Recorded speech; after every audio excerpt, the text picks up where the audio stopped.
What is love? Greater love has no one than this, to lay down one's life for one's friends. John 15:13. Every time I saw her, I couldn't help but sigh. I couldn't possibly understand her. With a fit and well-shaped body and pretty face, she voluntarily came to Shimto to help out with a health improvement program. We welcomed her as we happened to be in need of more volunteers. In a few days, however, I learned that she was a self-deluded snob. She ate so much that my eyes automatically checked her dish every mealtime.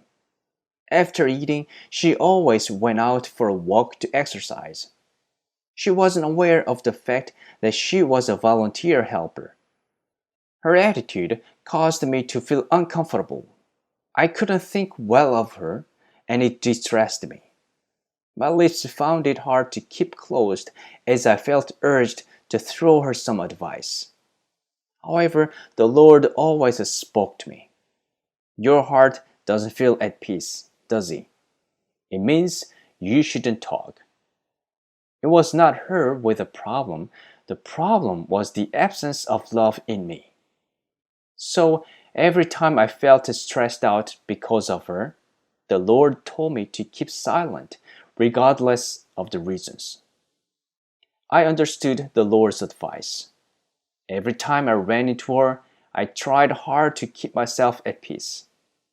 Still, she must have felt the loveless heart of mine because she avoided making any eye contact with me.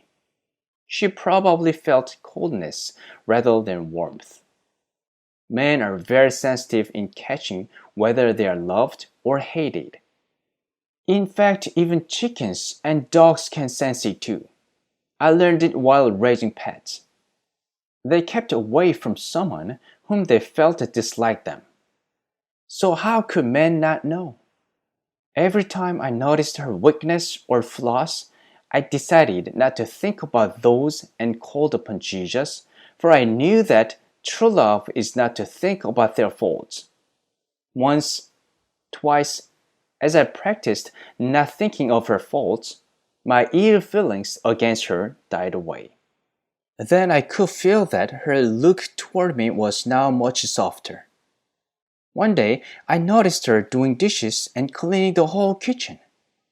I also noticed that the bathroom was clean and shining bright. So I asked who cleaned it.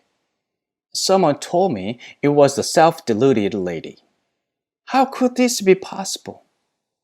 Watching her, I learned yet again that any and every problem is solvable only by love.